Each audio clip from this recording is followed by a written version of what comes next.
श्री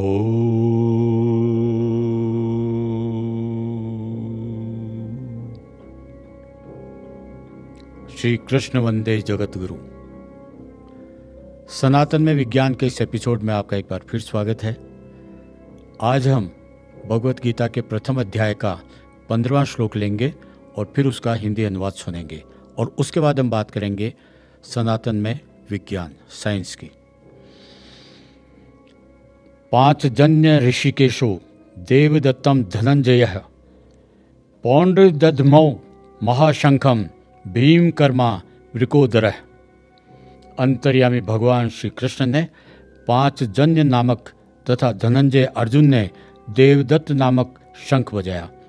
भगवान कृष्ण का जो शंख था उसका नाम पांचजन्य कहा गया है और अर्जुन का जो है वो देवदत्त, और भीम का और भयानक कर्म करने वाले वृकोदर भीम ने पौंड्र नामक महाशंख बजाया। ये युद्ध शुरू होता है तो शंखनाद किया जाता है।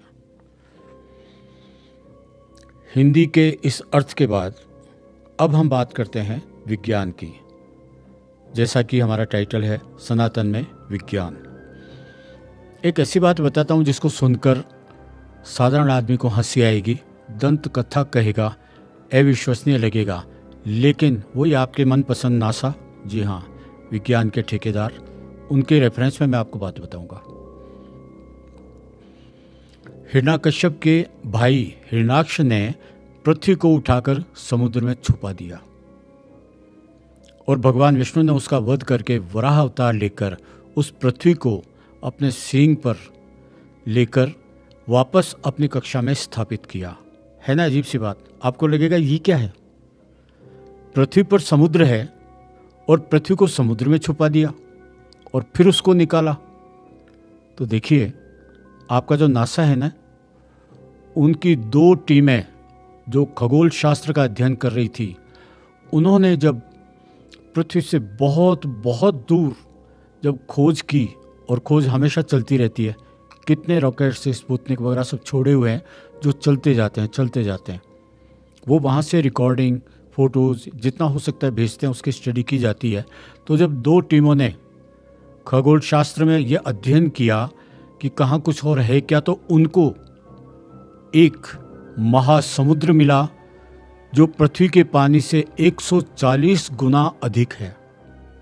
जी हाँ, जब पृथ्वी के पानी से 140 गुना अधिक है तो उसमें आराम से पृथ्वी को फेंका जा सकता है, छुपाया जा सकता है। हिरण्याक्ष ने शायद इसी महासागर में पृथ्वी को ले जाकर डाल दिया था और फिर अपनी कक्षा में स्थापित भगवान ने किया। वापस वही चक्र शुरू हो जाता है, क्योंकि प्रकृति के विरुद्ध में भगवान कुछ करने नहीं देते हैं, एक सिस्टम जो चल रहा होता है। तो जब नासा ने ये मालूम किया, शायद इसी को भवसागर कहते होंगे, लोग कहते हैं भवसागर पार। तो जो साइंस है इतना अथाह है, वो पूरा पार पा ही नहीं सकता सनातन का। और सनातन की हर बात आपके पूरे ब्रह्मांड से जुड़ी हुई है। आपको जानकर आश्चर्य होगा, बहुत लोग जानते नहीं होंगे कि यहाँ हर चीज की अपनी एक उम्र होती है। ब्रह्मा, विष्णु, महेश, ये भगवान कहे जाते हैं, जन्मदाता, डिस्ट्रॉयर और पालक। लेकिन क्या आपको पता है, इनकी भी आयु होती है। फर्क ये है कि इनका दिन कितने सालों का होता है वो एक अलग प्रश्न है, लेकिन इनकी भी आयु होती है। ये पोस्ट है, परमानेंट भगवान नहीं है। वो परमपिता परमेश्वर तो कुछ और ही है। सनातन पर चलेंगे, कहीं ना कहीं आप भी उनके आसपास में नजर आएंगे। आज के एपिसोड में इतना ही।